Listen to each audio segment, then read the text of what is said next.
Hey, I am so glad that you are joining us on week one of what we're calling the Joy Factor. We're going to do a study on the book of Philippians, and I'm hoping and praying that it really speaks to you, it moves in you, it gives you some life, it challenges you. We're talking about, well, the book of Philippians talks a lot about joy, joy in the good times, joy in suffering, and how to find joy. You know, a lot of people would probably say that joy is happiness, but that's really just not true. You can find joy in every aspect of life, even in the difficult times, if Jesus is your rock, if he's your focal point in life. If you place your faith in him, you'll find joy in a lot of different places. And so, Jake, why don't you start us off and give us some thought processes on what's taking place in Philippians. Give us some history on it. Yeah, so Philippians is really cool. Philippians is probably the most intimate of all of Paul's letters. And so Paul wrote this letter, and he's really writing to friends. He's writing to this church in Philippi. Paul, as you know, is the apostle. He wrote nearly half the New Testament, and a lot of the things that we know about the church, that we know about Jesus, we learn from Paul. Mm-hmm. And so Paul was trying to go east. He was trying to go towards Asia. He wanted to expand the church that way, and he just couldn't. Isn't it awesome that God had a plan? He went and found Paul, who was killing Christians, knew his tenacity, knew his gift set, and raised that dude up, and he's moving the church like a movement, like a literal movement. He's moving east. I think it's incredibly cool. Yeah, and so he's trying to go east, and then he has this vision, and it's a guy in Macedonia, and he's saying, hey, like, come help us, like, bring the gospel this way. And so he completely changes track. Instead of going east, he starts going west. And so he makes it to Macedonia, and this is actually the first church that was ever started in Europe. And so the whole revival that took place through Europe that spread to America, it really traces back to this church in Philippi. And so we're reaping the benefits of what Paul did in Philippi. And so the first person that he meets there is Lydia. Lydia was a businesswoman. She had a business. She was selling purple cloth. And so she was funding the church. She was helping the church. She hosted the church in her home. I thought that's cool. You know, complete side note, this is a message in of itself. It's amazing how people who have their own business can really help fund the church. I mean, that's what she did. She was a businesswoman, a business lady, that she made all these purple linen cloths or whatever she did, and used that money to help the church grow. And look what she did. I mean, you only hear her name just a little bit in scriptures, but my goodness, we reap the benefits of what Lydia did, even in America today. It's crazy. Yeah, it's amazing what God does. And so there's all kinds of really cool stuff that God does in Philippi there. It ends with the story of Paul and Silas in jail singing worship songs at midnight, and God does a miracle there. And so if you want to read more about that, you can find that in Acts chapter 16. But Paul's writing this letter, and Paul is actually in prison at this time. He's not in Philippi anymore. He's in Rome, and he's sending this letter to the church at Philippi. And it's actually a thank you note. And so the Philippians had sent money to Paul to help him while he was in prison. And so he's sending this letter back as a thank you, and he's just kind of helping them out a little bit, talking about a few different things. But really at the root of it, the reason he wrote the letter is really just to thank them for a gift that he sent them. What do you think, putting you on the spot, because we didn't talk about this, but what do you think he did with the finances? Like, how is he going to use money in prison? I wonder who he gave the money to you know, he distributed it out for the gospel to go forth, because it does, whether we agree or not, it takes finances for the gospel to proceed. I mean, it really does. Yeah, so Paul had started churches all over. And so every city that he'd go into, he'd start a new church. And so it's always funny how one church took up money for the next church. Like, it's almost like church planting. Yeah. And so he actually, in one of his letters, I think it was in Corinth, he's writing to them, he's like, hey, this church over here that you know is incredibly poor, this is how much money they gave. What can you guys do? I know y'all got, and he's like actually like competing against each other, like who's going to give the most. And it's really cool. And so he started all these different churches. So he's constantly moving them on to help them. And so he talks even in this letter about how much he helped them even when he went on to Thessalonica and some of the other places that he went. And so it's really just serving to advance the gospel. And so you can read more about that in the book of Acts. And then just a little bit about Philippi. I didn't know this, but apparently a lot of Roman soldiers, when they would retire, would move to Philippi. And it's kind of like a retired military city. Had a retirement home in Philippi. Yeah, and so it was senior really citizen living. So it was really patriotic town, and so they were very loyal to Rome. They were very loyal to Caesar and all these different things. So when Paul shows up and Paul starts saying, well, Jesus is the king of the world, not Caesar, it didn't go over very well in Philippi. And so Paul was really pretty intensely persecuted when he was in Philippi.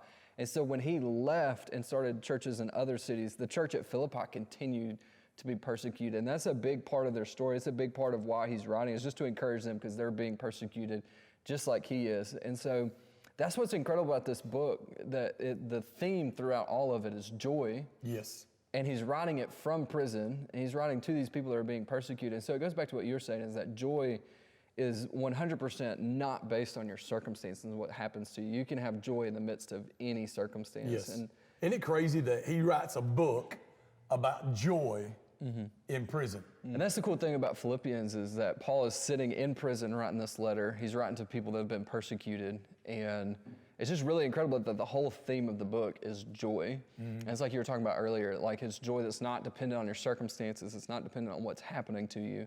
It's just a joy that can last in any moment, in any season, whatever you're going through, you can have joy. It's crazy to think that Paul is sitting in prison, like a small cell, cold, damp, wet. It probably sound like I said a cuss word, damp. Right? It's cold, it's wet, it's probably not got good food, rats everywhere. Yeah. And he's writing a song about joy. I'm telling you, there's got to be something. That's probably one reason why I believe that God allowed the doors to be open when you're reading Acts 16 and them be set free. Angels come and open the door when they start praising God. Yeah. Because in the midst of their trials, tribulations, prison, they find joy. They're like, I'm gonna worship him anyway. Yeah. And so we're going to break this down. And so the book of Philippians, it's only 4 chapters long. This community group's going to be 6 weeks. And so we're going to break it down, and you're really only going to have to read less than a chapter every week if you want to read along with us, study with us. And so the first week, we're going to really dive into the first 11 verses. And so it's just chapter 1 through 11. God, I like these. I like going through verses and stuff. Yeah, it's going to be fun. Yeah.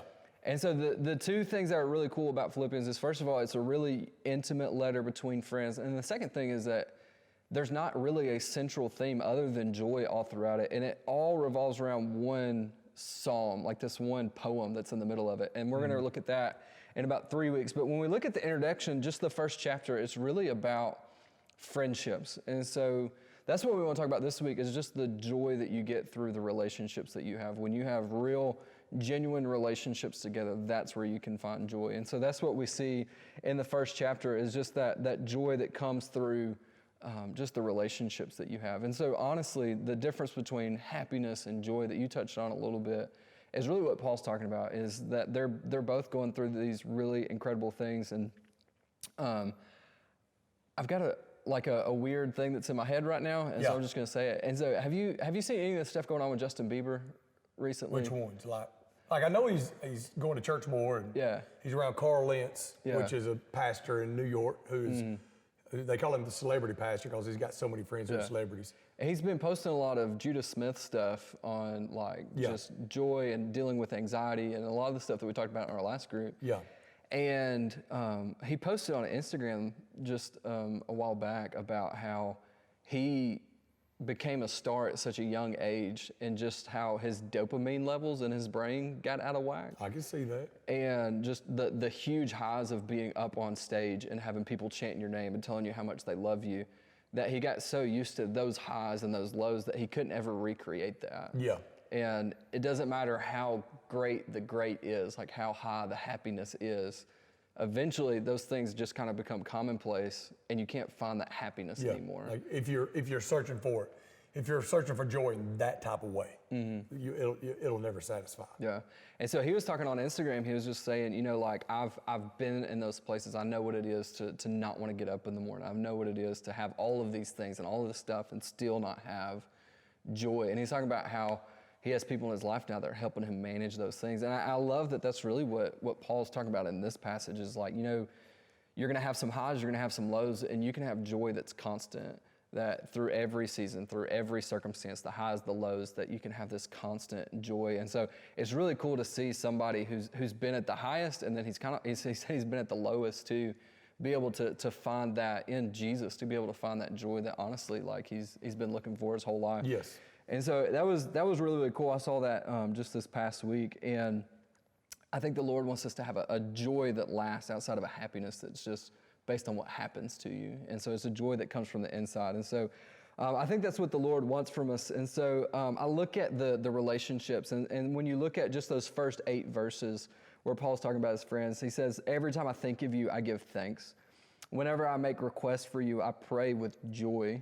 Yeah, those are the things that jump off the page at me when I read verses 1 through 11. I wonder how often we are, every time I think of you, I'm thankful and thank God for you. I don't think I'm a very good friend because I think about you, but I don't know how much often I thank God for the people around me. Yeah. And it is, I mean, honestly, the people around us really say who we are. I mean, you can say a lot about who people are by the people they keep company with. Does that make sense? Yeah. And, you know, it really, having the right people around you will determine a lot of times your joy. And so these people in Philippi, man, they were Paul's joy, so much so that every time I think about you, I thank God for you. And I need to be a better friend. Yeah. And honestly, I think one of the keys to joy is thankfulness and gratitude. Yeah. And the friends, the people, the relationships that God puts in our lives are honestly the greatest gifts that He's given us. And so those are the things that really we need to be thanking the Lord the most for those influences in our life that are constantly doing those things. And so one of the things that he says about them, he says, you've been my partners since the beginning. Yeah. And I think that those are really the deepest relationships, is when you're in those battles together, when you're fighting together, when you're serving together, when you're walking together. And that partnership, I think, creates a bond that you can't really find There's something anywhere else. about, you know, I think it's Ecclesiastes. There may be something in Proverbs about this too. But it says to weep with those who weep and mourn with those who mourn. And I've got to believe that that's what creates tight partnership, tight friendship. Is that in the fun times when we're just sitting around drinking coffee, which I don't drink coffee, but I'd love to. It's a great conversational piece. Yeah. That we can laugh together. You know, like hanging out with y'all, we just laugh a lot. Yeah. But man, there's a lot of times we get in some deep conversations. There's times probably we've shed some tears together. But that's what creates that bond. And you know, I would say that if you don't have a relationship that tight, it might be you. It might be the the people you're keeping company with. I don't know, but I would start praying today. Lord, help me find some group of people, or maybe one person. Maybe it's just one person that I can weep with and I can mourn with. Hey, a flip side of that, just it's even bigger, is for God to tell us that we're to weep with those who weep and mourn with those who mourn. I think it reveals that God does that also with us. Does that make sense? Like He's a true friend. Yeah. Like I think the times that we weep, the times that we laugh, the times that we're mourning over something in our life that has brought just incredible grief on us, I've got to believe that God does that also. Does that make sense? Yeah. Like, I don't think He's going to tell us to do something that He doesn't do. Yeah. I think that He cares about us and loves us that much. That's why we can put our burdens on Him. Which, when we put our burdens on Him, we can walk in more joy because He carries the weight. Yeah. And I think everybody needs those relationships. And really, we're going to kind of give you some tips today on how you can build those type relationships and what that looks like. I think number one, that's what community groups are all about. We're glad that you're in this community group. Yeah. Thank you, Jesus. You might not know a person around you, but I'm hoping by the end of the 6 weeks, you're going to know everybody around you. Yeah. And I hope that you learn something about Philippians through this group. Like, I hope you walk away at the end of it knowing more about joy. But if you walk away from it and you know more about Philippians, but you don't know any people more, I feel like it's still going to be a little bit of a loss that you didn't build those relationships, because that's what we need. And that's really where the greatest joy in your life, everything's better when you enjoy it with friends. Movies are funnier when you watch it with people. Yes. Do you ever laugh at a movie by yourself? No. I don't know if I've ever, maybe, I guess I probably have. I'm sure I have. But you can't get the belly laugh, not unless you're with a friend watching it. Because y'all can, what do you think that is? I think we're just wired to enjoy things together. Like that's a great call. I've never thought about it until just now. Yeah, and so like those relationships are built. It makes everything deeper when we do those things. And so. And by the way, there's a great possibility there's somebody watching this by yourself. You think like, well, I don't need a group. I'm gonna watch this by myself. We got you. You need a group. Why are you watching this by yourself? Maybe you're sick. That'd be a good reason. Maybe you got the coronavirus. In Jesus' name, I hope not. Listen, I don't know why you're watching it by yourself. Why aren't you with people watching this? I mean, get with somebody. This is the first week. Week 2's next week. There's another group out there that wants to meet you, and you need to meet them. All right? So, side note, love you. Yeah.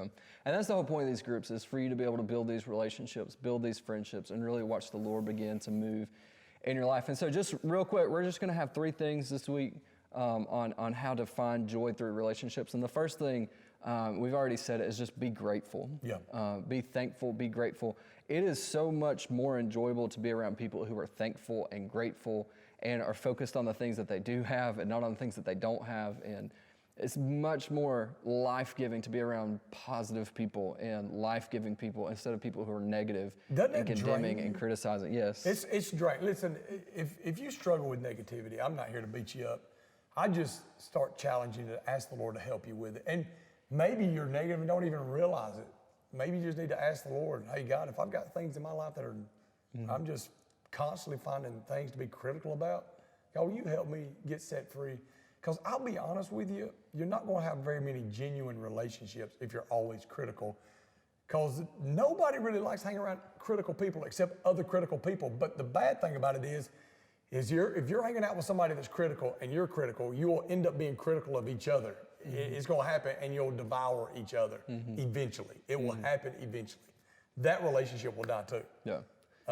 So I don't know. I hope and pray that you're not negative, but man, it's just so much more life-giving to be around somebody that just produces life, gives life. That's what we're supposed to be as Christians anyway. And then I think the second thing, and this is going to be a huge one for a lot of people, because honestly, everyone has been hurt. Everyone's been rejected. Everyone has had that friendship and that relationship that you were more invested than they were. You were more committed than they were.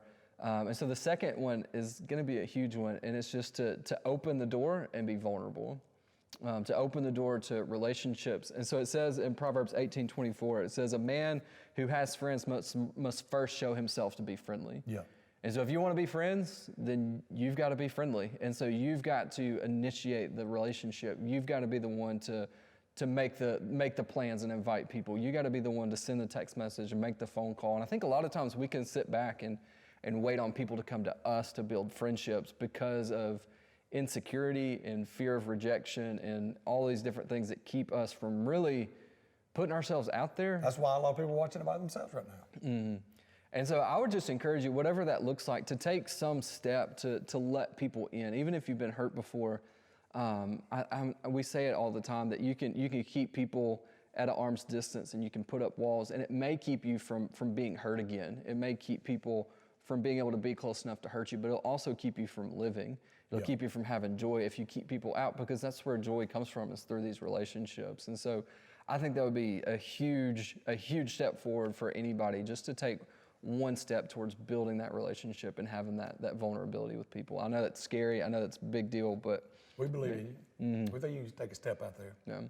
And then last thing is just begin to serve the Lord together. I think he talked about how their relationship was built on partnership together. And I don't know about you, but some of the closest relationships that I've formed is people that I have served together with. Yes. And whether it's a mission trip or whether it's First Saturday Serve Days, the people that you're together and you're serving the Lord with, I think there's nothing more fun than serving God with the people that you love. Yeah.